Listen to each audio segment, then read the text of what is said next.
in some ways, all of us have been involved in the life of a thriving city. Across time and space, cities have performed different functions: political, administrative, religious, cultural, economic, military. Very often a combination of these functions.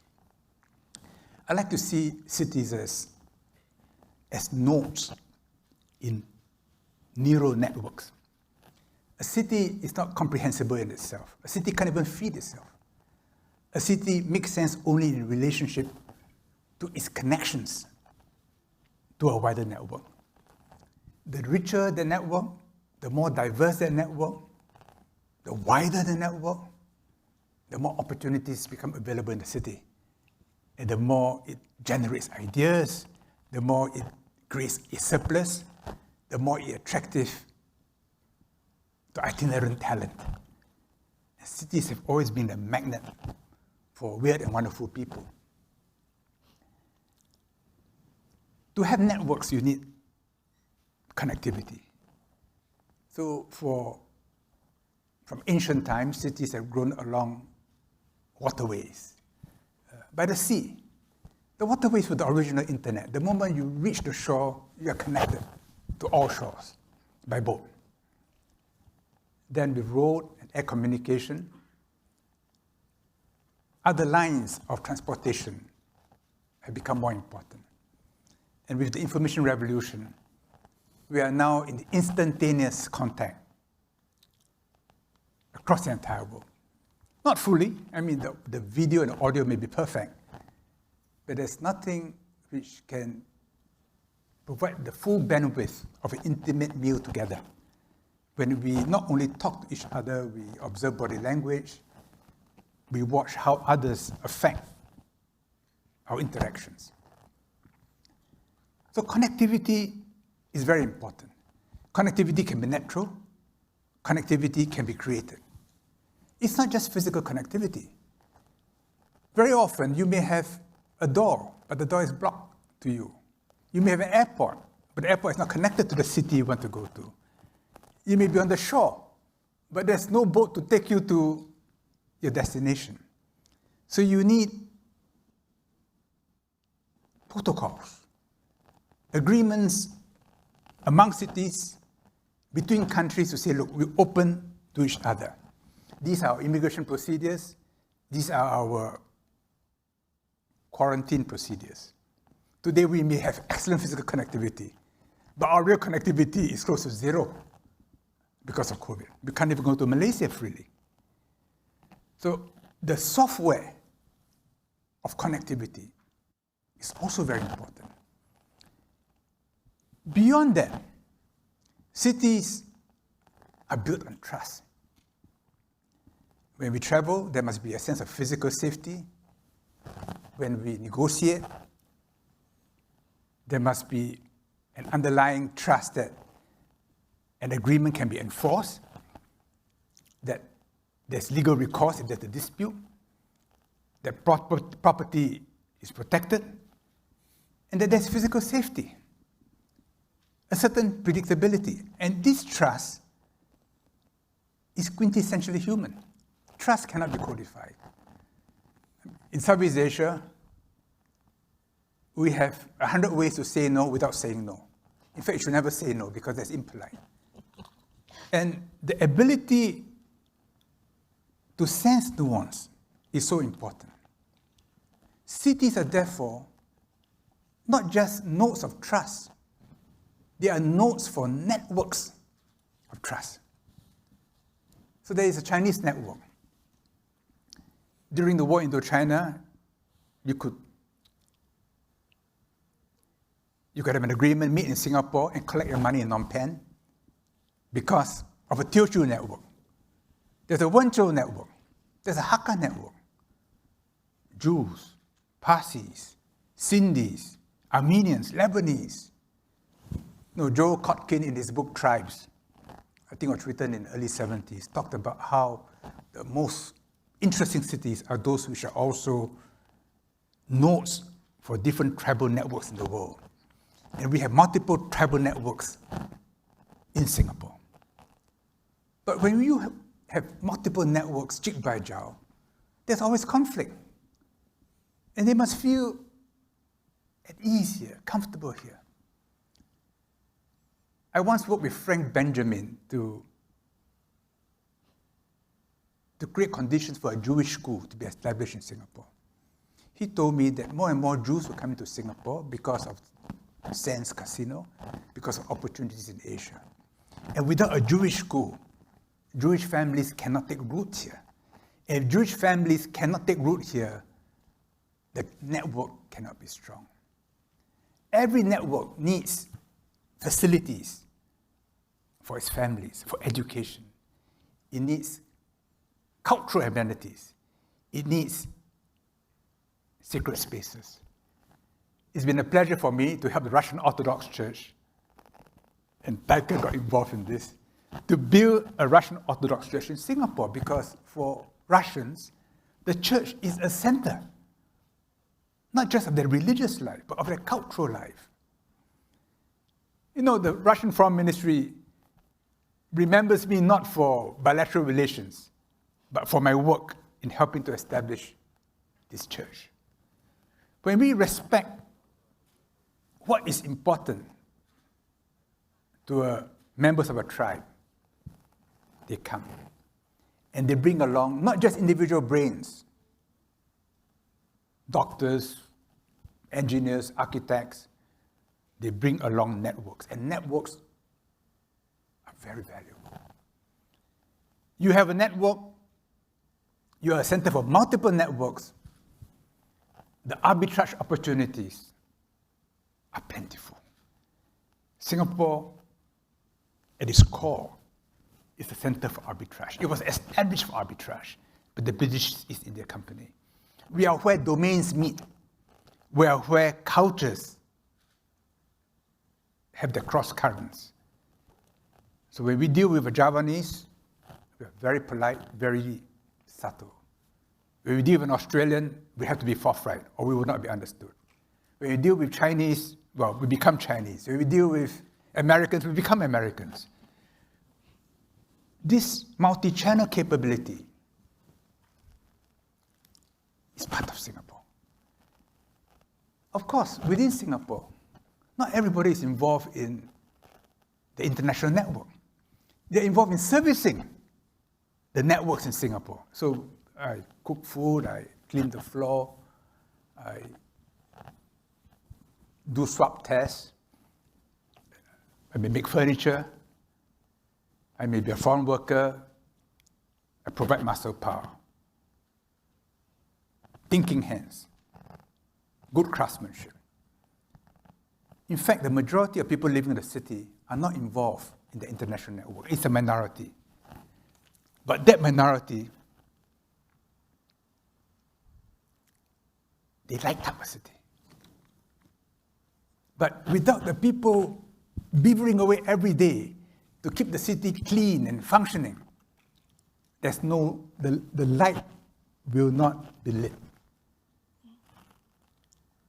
In every city, therefore, there is a certain tension between the international element, not all of which is Singaporean, and those who keep the city going. This is the town-gown dichotomy, which is a metaphor I like to use. There's the gown, which is internationally connected, and there's a town, which keeps it going, and the town expects the gown to bless it. Because if you, from the gown, try to lord over me, please leave. I don't need you. But if you are courteous, you bring opportunities, jobs, yes, of course. It's a wonderful symbiotic relationship. In the case of Singapore, there is tension between town and gown. There's a feeling that, the foreigners are taking over. Too many have become Singaporeans. They are squeezing into us. We feel uncomfortable. It's not that we are xenophobic. We know that without the international network, Singapore is nothing. But at the same time, we are the masters here. They can't come here and lord it over us. They are guests. If they're good guests, they find that we are splendid hosts. But if they misbehave, well, we should tell them off. This tension will grow because the world is changing. I mean, if you use Karl Marx's idea of productive forces, the productive forces are changing because of technology. All networks, all hierarchies are being disintermediated. Social media, the revolution in communication, computational capacity, all dendritic connections have ossified. Instead, new synaptic links are being formed. We have to capture them. Then Singapore becomes alive, vital, of the future, not just of the past. A city is never static. It goes through a progression. It grows, it plateaus, it can decline. And therefore, the future life of a city is always a challenge. Singapore has done well. Singapore enjoys certain advantages as a city-state because when we are a city-state, we have borders, which means we can control what comes in, what goes out. That which we want, flow in and out freely. That which we don't want, we keep out. We don't always succeed, but we try. We have a semi-permeable membrane in Singapore, which, in fact, consumes a lot of our effort and energy in many of our ministries. Not just the SCF, it's the police, it's our internal security, it's all border patrols, it's our entire medical services, a whole system of manpower control. It ensures that we have some autonomy. If we were part of a big country,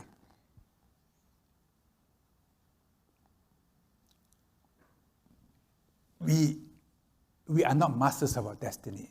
And sometimes our interests are not aligned with the interests of the larger country. And even when there are opportunities, we can't reach out to grab them. We can as a city-state. But a city-state is vulnerable. We can be eaten up. So we've got to worry about security, which then requires a different network to secure our existence. So this is a very interesting subject, and Singapore is a good case study. We make mistakes. We've had some brilliant successes, but the future is always a question mark.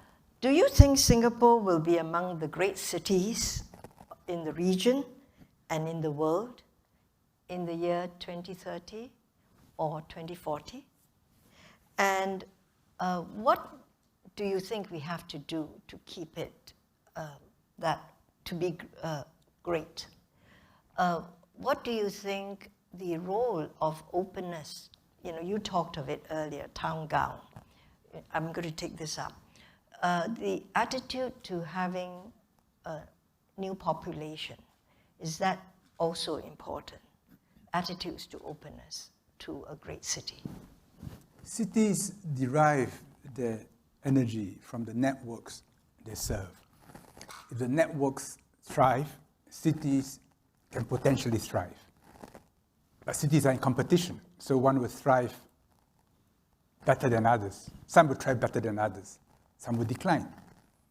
If we look at the region as a whole, at Asia, the prospects are very bright. China, India, Southeast Asia, more than half the world's population, marching to the open space. No reason why, year by year, as the people get more educated, as infrastructure improves, they will not carry the economic weight in the world. And we are smack right in the middle. And if we position ourselves well, both in terms of connectivity and software, then our prospects are bright. There's no guarantee because we're in competition with others. And there's always the possibility that we may make bad mistakes. For example, the current tension between the US and China will mark this period of history, and it will go on for years to come. Mentally, we should be prepared for easily 10, 20, 30 years of tension between them. Sometimes high tension, sometimes low tension, sometimes even the possibility of skirmishes out at sea, or proxy wars. And we will be caught in between. If we're just a city-state, we'll find ourselves frequently between a rock and a hard place and injured. We need ASEAN. We need the region. We need to be organically reconnected to the region. When the colonial powers were here, we were all connected to the metropolitan powers.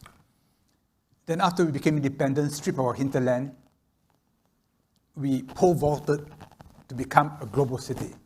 We brought the MNCs here. We became more familiar with America and Japan than we were in Thailand or Laos or Indonesia. It's unnatural, it's not organic, and it's not sustainable. We have to go back to the region, which means rerouting ourselves in ASEAN. In a sense, COVID has forced us in this direction. The period of helter-skelter globalization is past. And everywhere now, if nothing else but for self-preservation, and just in case, we are localizing. And with social distancing and lockdowns, all of us in Singapore will be discovering our neighborhoods. Oh, there's a footpath here. Oh, there's a beautiful park. I didn't know there was this restaurant. And neighborhoods have come alive again in Singapore. And we feel happier about it. People are beginning to know one another in the neighborhood, which they should have right from the beginning. This should extend to our neighbors, Malaysia to Indonesia, Laos, Cambodia. This is our region. We are civilizations. We are citizens of ASEAN. Now, if we can play this right, be a capital city of ASEAN, not the capital city, but a capital city, and we have the potential for this because all the other 9 countries have sizable communities in Singapore. So we're already linked to all of them. And carefully play the larger forces, the US, China, Europe, Japan, India, others. Don't take sides. If anyone pushes us too hard, we'll work within ASEAN to lean a little to the other side. And ASEAN being completely non-threatening to the major powers, ASEAN, if it plays its cards right, has no substitute in the world. We become a convener. Everybody, it's common for the big powers to say ASEAN centrality. They don't always believe it. But since we insist on it, they have got to go along. And they like to say, oh, ASEAN the driver's seat. Not because ASEAN is a good driver. If ASEAN wears thick glasses and very often gets lost. But at least ASEAN will not take the car in the wrong direction where they don't want to go. So they said, no, you are the safest for us. So you be in the driver's seat. In this way, we turn the weakness into our strength. And we turn the larger forces as an opportunity to drive our own propellers. So the leaders of a city, the city fathers, they've got to see far, they've got to anticipate conflicts, the dangerous possibilities, and say, no, we move in this direction, we service these networks. We are part of many networks, of the American network, of the Chinese network, of the Indian network. And every network tries to capture us, right? Naturally. So we have to be careful. ISG has to be very careful to make sure that we are not captured by anybody. We are friendly to everybody, but we are autonomous. So people say, oh, how can you be having surveillance and restricting freedom and so on? It's absolutely necessary to maintain our autonomy. The more we are alert, the more we are aware, the more we can freely link up. If we are not, if we are sloppy, if we let things happen, very quickly the gates will have to be shut. So this is Singapore. It's a high wire act. And what Taika just said, what the founding fathers did for us, have brought us here. But we need leadership of equal quality to take us into the future. Then it'll be the future you talk about. It's time to take the questions from the audience. And it has been indicated in this pad that the top voted question is a question that, George, you partly touched on already in your answer about Singapore and the connectivity or connections, reconnecting with ASEAN. But the question is phrased this way: how can Singapore as a city-state continue to thrive in the context of conflicting spheres of influence between China and the US? Would we have to compromise our sovereignty? And this comes from Jonathan Tan, but many have voted, that they would like to hear this question answered. So further elaboration on your earlier idea. The challenge is always not outside but inside us. Who are we as Singaporeans? Is Singapore just a facility, just a convention center, a good hotel, a restaurant? Or is it something more than that? Does it stand for values which others are happy to associate with? I think Singapore is special because our different communities retain their ancestral cultures and are proud of their ancestral cultures. And we encourage them to be proud of their ancestral cultures. So our diversity is not based upon everybody curbing himself to become a Singaporean, but everybody being bigger in accepting others who are not like themselves. If we can make this happen, that to be Singaporean is to make you bigger than what you were when you were in China or India or Indonesia or Thailand. That when you are here, you're still Thai, but you are a Thai who now understands more and accepts better people who are non-Thai. A Chinese who feel for India, an Indian who understands China. Then to be a Singaporean is to become bigger.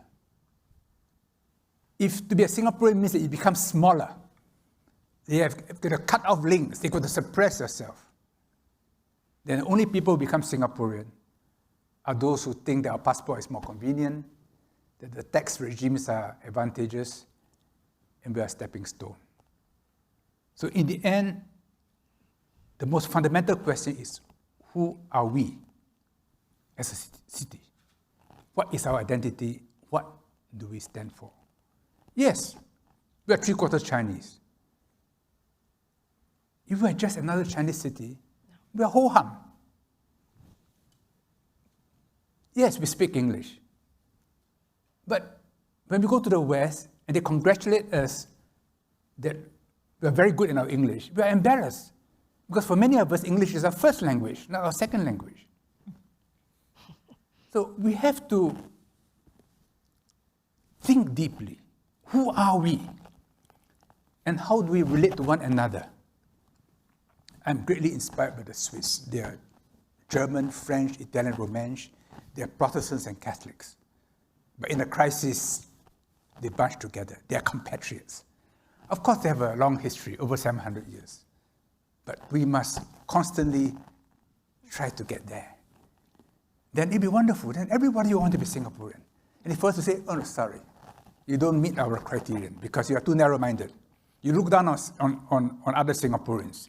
You can't get along with people of other races. You are too bigoted. Sorry. It's okay. You'll be here as a professional. We'll make use of you. But you will not become a citizen.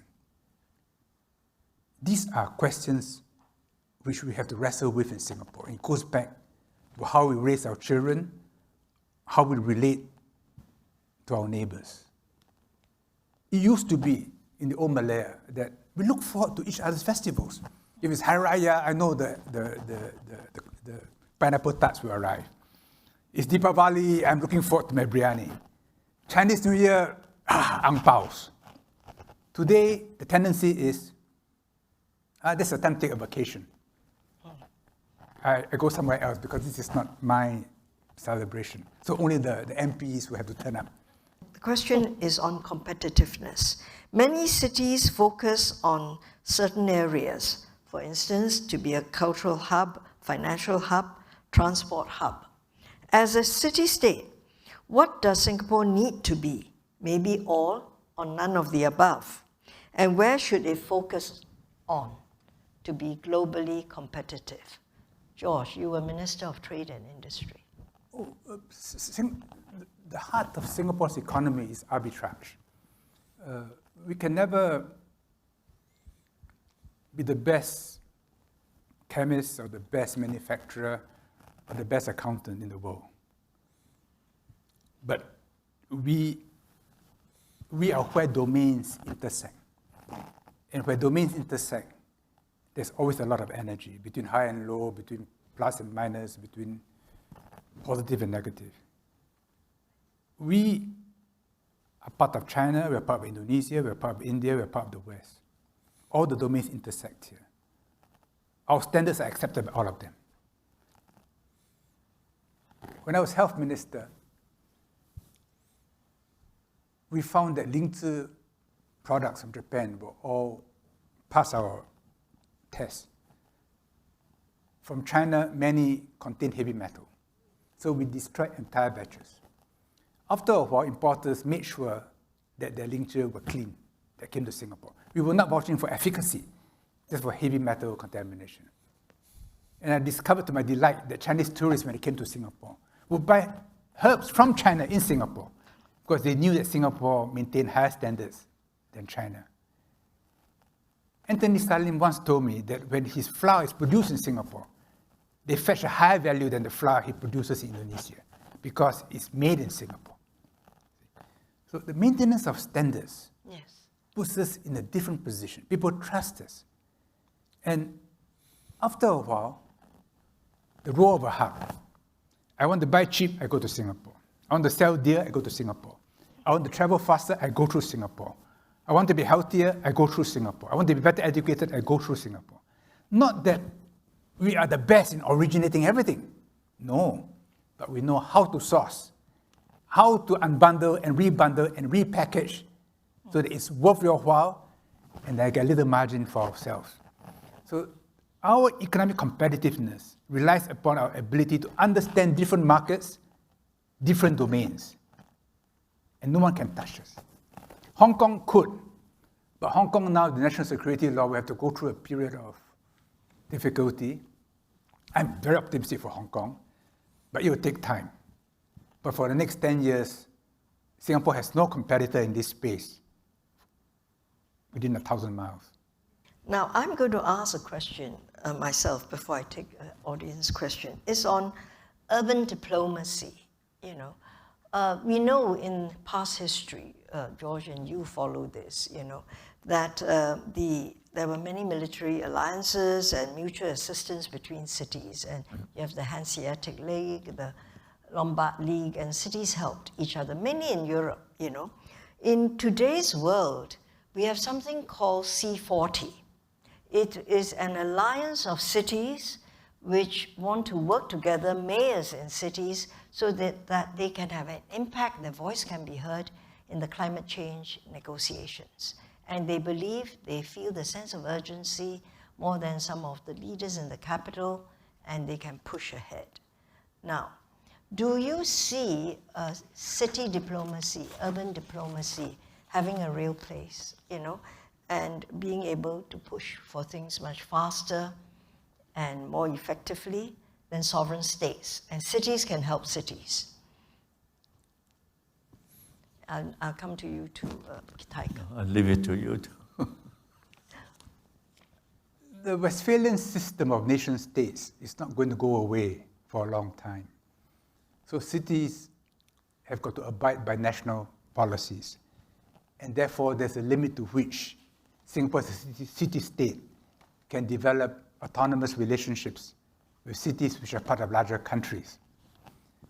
But beneath the nation-state, there are many things that we can do together to mutual benefit. And this we should do. We can learn from one another. We can help one another.